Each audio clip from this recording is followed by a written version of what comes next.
Hola, soy Kun Lao y esto es otra entrega de mecánica de motocicletas.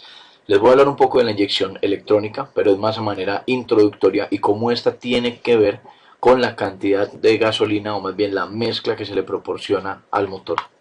Empecemos hablando de lo que es una mezcla estequiométrica. Recordemos que la mezcla es la unión del combustible y el aire, bien sea utilizando un carburador o utilizando un cuerpo de inyección, dependiendo del tipo de motocicleta de la que estemos hablando.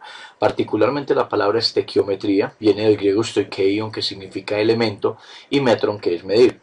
Técnicamente es la ciencia que se encarga de la medición y proporciones de los elementos químicos en una reacción química. En esta parte tenemos los reactivos o reactantes, lo que es la gasolina y el aire. La gasolina no tiene una fórmula específica para escribirse, ya que es más bien una mezcla de una gran variedad de hidrocarburos.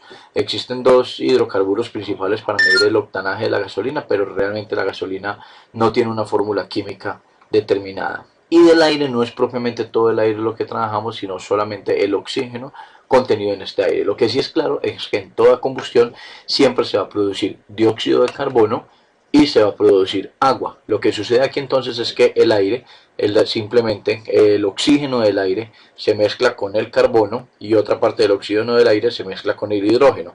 En la mezcla de oxígeno con carbono se produce entonces el dióxido de carbono y en la mezcla de oxígeno con hidrógeno se produciría el agua. De acuerdo a cómo se dé entonces esta combustión, de si se da el consumo total de la gasolina o no se da, es que tendríamos entonces la mezcla estequiométrica. El primer tipo de la mezcla estequiométrica ideal, esta es una mezcla en la que toda la gasolina presente en la reacción química se va a quemar con la cantidad de oxígeno que tengamos dentro de la reacción. Es una relación masa específicamente de aire a combustible. La mezcla estequiométrica ideal, es decir, aquella que tiene una eficiencia total en la cual la gasolina se quema completamente, es de 14.7 a 1. Es decir, por cada 14.7 gramos de gasolina, de aire, perdón, gastaríamos 1 gramo de gasolina. Se puede decir también en kilogramos, es lo mismo. Por cada 14.7 kilogramos de aire necesitaríamos 1 kilogramo de gasolina. Esta mezcla estequiométrica ideal cumple con la eficiencia de reacción y no hay reactivo límite o reactivo en exceso. En la motocicleta se cumplirían las normas, ya que no sobraría gasolina en la combustión, pero no es algo eficiente. Realmente nosotros no queremos que el motor de la motocicleta funcione para que cumpla con las normas, sino para que tenga una eficiencia muy alta, un torque muy alto y tengamos un motor que sea potente. Ya la cuestión del cumplimiento de las normas ambientales tenemos que solucionarlo aplicando catalizadores, por ejemplo, en la salida de los mofles o con otro tipo de dispositivos o tecnología para poder cumplir con toda la normatividad ambiental. La mezcla estequiométrica pobre es una mezcla en la que se tiene poca gasolina, es una relación de mezcla aproximadamente de 16 partes de aire por una parte de combustible, se llama relación de mezcla económica, y cuando ya es demasiado económica, demasiado pobre, a partir de 20 a 1, esta comienza a fallar ya que hay muy poca gasolina para poder mantener el motor funcionando. El otro tipo de mezcla estequiométrica es entonces la mezcla rica. En esta tenemos un exceso de gasolina, por esto es que la relación entre los dos materiales se hace más pequeña, menos distante. Por cada 12.5 partes de aire tendríamos una parte de gasolina. Esta se llama relación de mezcla de potencia. Por debajo de 8 a 1, de 8 partes de aire por una parte de gasolina, comienza a fallar, ya que es demasiada gasolina y esta no se alcanza a quemar. En este caso se genera demasiado monóxido de carbonos y muchos hidrocarburos sobrantes en la salida del exhausto. Si le pusiéramos un analizador de gases, claramente esta motocicleta no cumpliría con la normatividad ambiental. En el del 12.5 a 1 tendríamos la máxima potencia del motor de combustión, pero no se cumpliría generalmente con las normas ambientales dependiendo del país en que estemos, pero realmente pues el nivel de contaminación sería elevado. Entonces, como les comenté ahorita, en estos casos utilizaríamos unos catalizadores para tener una buena potencia del motor, pero que los niveles de contaminación no sean tan elevados. Bueno, para hablar del volumen de aire tenemos que tocar lo que se llama la teoría cinético-molecular. Es una teoría físico-química sobre el comportamiento de las moléculas de los diferentes materiales. Nos interesa particularmente en este momento el comportamiento de los gases. El volumen de aire es dependiente de tres variables: la presión, la temperatura y la humedad. Estas me afectan el volumen de aire o la cantidad de aire contenida por unidad de volumen. En otras palabras, la densidad del aire.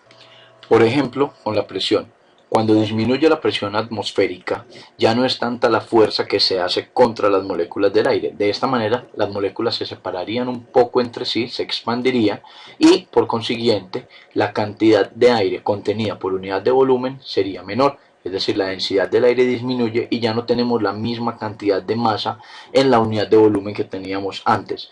De esta manera, al haber menos aire, se enriquecería la mezcla, ya que la proporción de combustible aumentaría respecto a la cantidad de aire que teníamos inicialmente.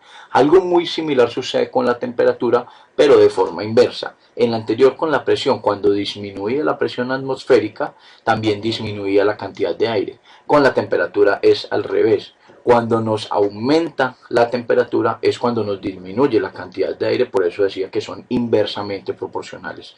Cuando estamos en un ambiente muy caliente, es decir, cuando tenemos mucha temperatura, esta temperatura es una forma de energía, el calor es una forma de energía y se transfiere a las moléculas del aire. Estas, según la teoría cinético-molecular, al adquirir esta energía cinética precisamente, se moverían mucho más rápidamente, más fuertemente y vibrarían más, por lo tanto chocarían más entre sí y se alejarían mucho más rápidamente unas de otras.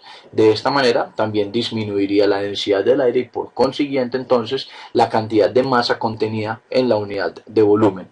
Siendo así entonces, al disminuir la cantidad del aire, nuevamente se nos enriquece la mezcla, aumentaría la proporción de combustible que teníamos anteriormente.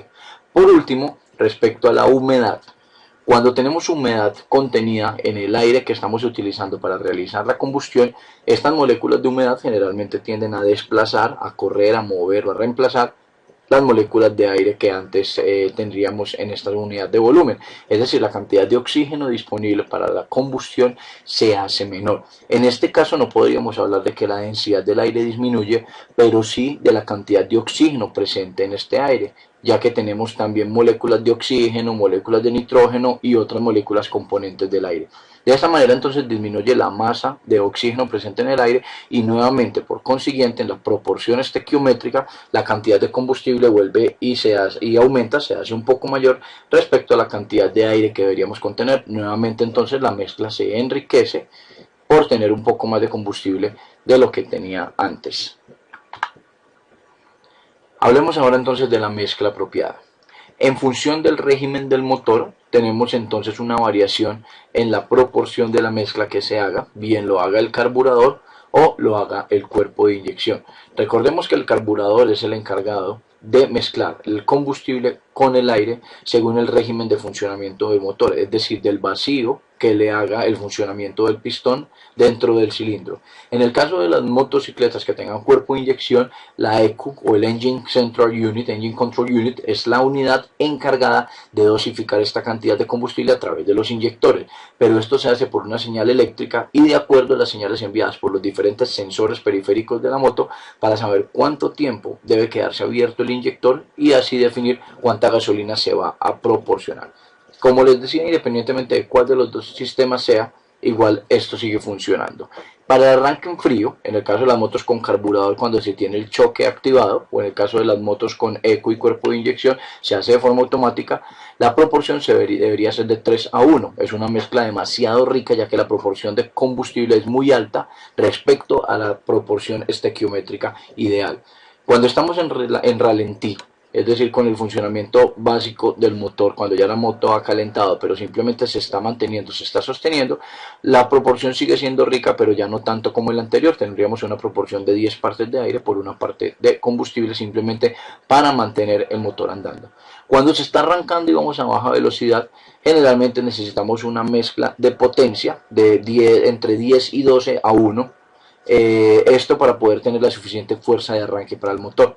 En la media velocidad utilizaremos una mezcla pobre entre 15 y 17 a 1 y de esta manera se puede ahorrar combustible. Recordemos que esto estaría muy cerca del rango de la zona económica o de la mezcla de tipo económica. Y por último, la alta carga y velocidad. Cuando el motor está funcionando en altas revoluciones, tenemos una mezcla de 12.5 a 1 hacia la ideal, que es de 14.7. Se inclina un poco de 12.5 hacia la ideal, ya que necesitamos un torque, pero necesitamos también una combustión eficiente. De esta manera se puede cumplir con la demanda de combustible del motor, pero sin perder mucha potencia. Esto ha sido todo por hoy. Muchas gracias por mirar, que estén muy bien y tengan un feliz día.